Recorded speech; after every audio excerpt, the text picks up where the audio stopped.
ఆఫీస్కి వెళ్తున్నానమ్మా. అబ్బో ఆఫీసు ఎంత వస్తుందేంటి? కటింగ్స్ అవి పోను. మహా అయితే ఎంత వస్తుందిలే, 10-15 వస్తుంది అనుకుంటా, అంతే కదా? కాదమ్మా, కటింగ్స్ అవి పోను నెలకి 70,000 వస్తుంది. 70,000? బాబు ఇప్పుడు వరకు అన్నది ఏం పట్టించుకోకే. మా అబ్బాయి ఇంట్లో ఖాళీగా ఉన్నాడు, మా అబ్బాయికి కూడా మీ కంపెనీలో ఏదైనా ఉద్యోగం ఇప్పించచ్చు కదమ్మా. సరే చూస్తా. సరే బాబు, జాగ్రత్తగా వెళ్ళు. 70,000?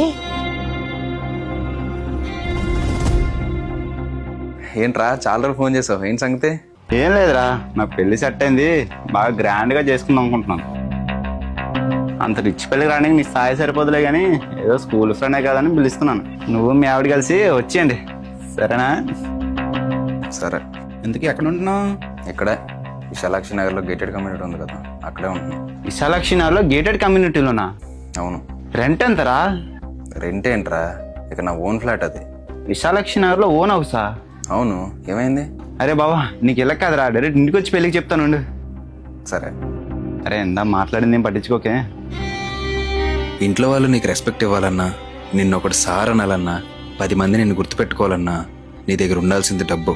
అది లేకపోతే నువ్వెవరో తెలియదు అంటారు, నువ్వు ఉంటే నువ్వు మావాడు అంటారు. అందుకే సంపాదించడం స్టార్ట్ చేయండి.